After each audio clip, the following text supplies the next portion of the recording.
Hello everyone, welcome back to Magnet Brains. My name is CS Payal Popli and इस video में हम पढ़ने वाले हैं इनफॉर्मल ऑर्गेनाइजेशन के बारे में. Yes, मैं आपको पिछले वीडियो से बोल रही हूँ कि फॉर्मल ऑर्गेनाइजेशन आपको और अच्छे तरीके से समझ में आएगा जब आप इनफॉर्मल ऑर्गेनाइजेशनल स्ट्रक्चर को समझ जाएंगे. सो फाइनली वो टाइम आ गया है जब हम इनफॉर्मल ऑर्गेनाइजेशनल स्ट्रक्चर के बारे में डिस्कशन करने वाले हैं. दो हम दोनों के डिफरेंसेस भी देखेंगे लेटर वीडियोस में, बट फिलहाल इसका इंट्रोडक्शन समझते हैं. देखिए, अभी हमने समझा कि एक फॉर्मल ऑर्गेनाइजेशनल स्ट्रक्चर होता है.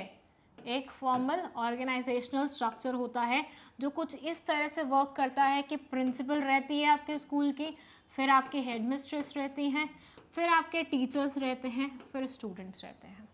यहाँ पे कंप्लीटली हमने बात की एक फॉर्मल तरीके की कि फॉर्मली आपके स्कूल में क्या रूल चलता है, क्या स्ट्रक्चर चलती है. बट आप सोचिए, क्या आपने कभी ऐसा नहीं देखा कि हेडमिस्ट्रेस इनमें से किसी एक टीचर की अच्छी दोस्त बन गई हो? बहुत बार होता है ना, हेडमिस्ट्रेस किसी टीचर के साथ ज़्यादा कनेक्शन शो करती है इनफॉर्मली, मतलब लंच टाइम में वो जाके उसी टीचर के साथ बैठती है.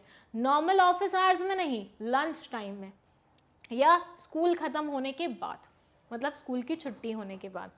समटाइम्स ऐसा भी होता है किसी एक टीचर की एक स्टूडेंट के साथ अच्छी बॉन्डिंग हो जाती है, फिर वो बच्चे की बात सुनती है.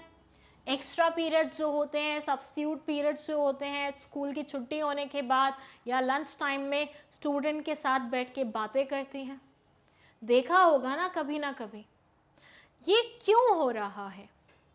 ये इसलिए हो रहा है कि जब ह्यूमन बीइंग्स किसी भी ऑर्गेनाइजेशन में काम करने के लिए जाते हैं तो वो सिर्फ ऐसे नहीं जाते कि चुपचाप जाएंगे मुंह सील करके और वहाँ पे जाके काम करके और घर लौट आएंगे. नहीं, उनकी कुछ सोशल नीड्स भी होती हैं. लंच टाइम में वो बैठ के लोगों के साथ खाना खाना चाहते हैं. आगे पीछे स्कूल टाइमिंग शुरू होने के पहले या ऑर्गेनाइजेशनल टाइमिंग शुरू होने से पहले वो लोगों से बातचीत करना चाहते हैं, नए लोगों से मिलना चाहते हैं, अपनी साइकोलॉजिकल नीड्स को पूरा करना चाहते हैं.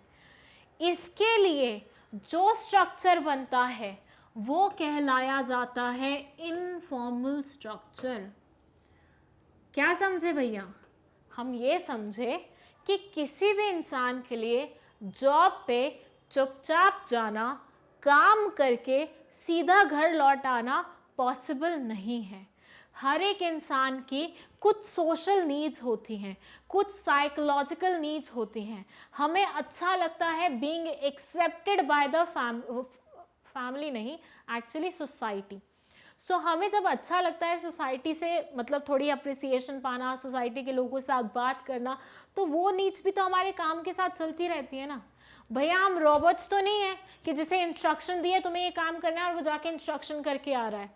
नहीं है ना. इवन कई तो इंडियन मूवीज में रोबोट्स में भी इमोशंस दिखा दिए हैं, तो ह्यूमन बीइंग्स में तो इमोशंस होते ही होते हैं भैया.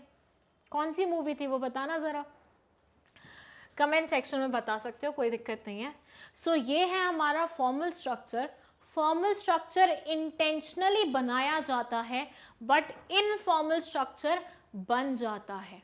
क्यों बन जाता है? क्योंकि लोगों की जहाँ पे नीड्स होंगी वहाँ पे वो लोग ऐसे लोग ढूंढेंगे जिनके साथ उनकी बनती है.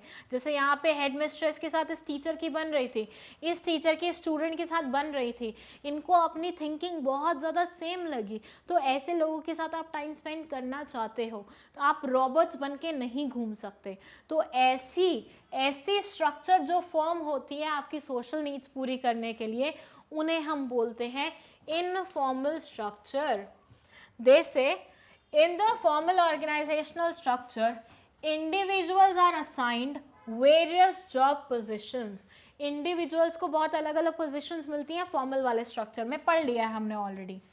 While working at those job positions, the individuals interact with each other and develop some social and friendly groups in the organization.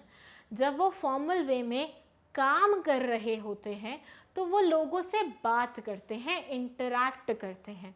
जब वो लोगों से इंटरैक्ट करते हैं तो उनकी जो सोशल वैल्यूज़ होती हैं, सोशल नीड्स होती हैं, वो फुलफिल होती हैं और उनके फ्रेंडली ग्रुप्स बन जाते हैं ऑर्गेनाइजेशन में। मान लीजिए आपके ऑर्गेनाइजेशन में आप ये इंटर्न्स वाले तरफ आते हैं, उसके ऊपर है मैनेजर्स, उसके ऊपर है बॉस, मतलब बॉस, मैनेजर्स और इंटर्न्स, ठीक है।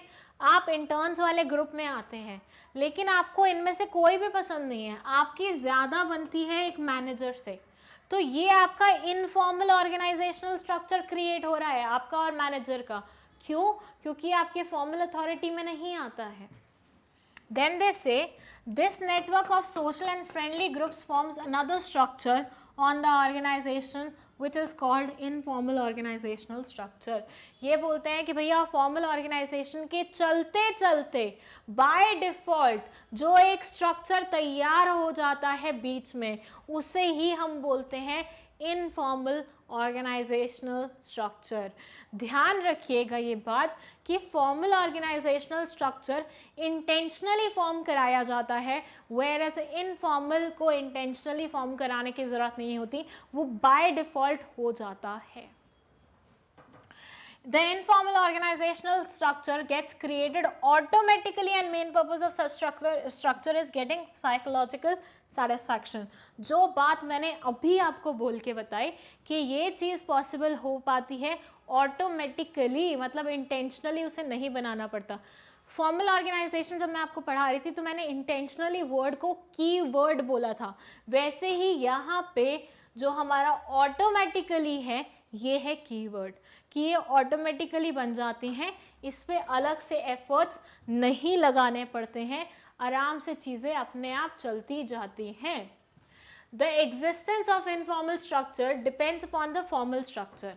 ये बोलते हैं जो एग्जिस्टेंस है इनफॉर्मल स्ट्रक्चर की, वो कहीं ना कहीं फॉर्मल स्ट्रक्चर पे डिपेंड करती है। अगर किसी ऑर्गेनाइजेशन में फॉर्मल स्ट्रक्चर ही नहीं होगा तो ये चीज़ भी कहीं ना कहीं पॉसिबल नहीं हो पाएगी।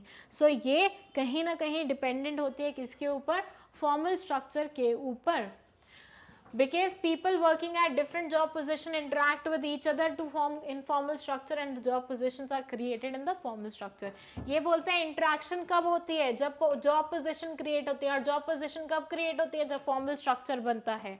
So if there is no formal structure, there will be no job position, there will be no people working at the job position, and there will be no हमारा इनफॉर्मल स्ट्रक्चर। ये बोलते हैं formal है तो informal है, formal नहीं है तो इनफॉर्मल भी नहीं होगा। फॉर्मल पे डिपेंडेंट है इनफॉर्मल स्ट्रक्चर। सो ये था हमारा इनफॉर्मल ऑर्गेनाइजेशन का, ऑर्गेनाइजेशनल स्ट्रक्चर का इंट्रोडक्शन। इसके बाद हम पढ़ेंगे इसके फीचर्स, एडवांटेजेस, डिसएडवांटेजेस, और उसके बाद हम बात करेंगे फॉर्मल और इनफॉर्मल में क्या डिफरेंस होता है। So stay tuned for that, and if you have any doubt तो आप कमेंट सेक्शन में लिख के बता सकते हैं। विद दैट अगर आपको नोट्स चाहिए तो उसका लिंक आपको डिस्क्रिप्शन बॉक्स में मिल जाएगा। Thank you so much for watching this video.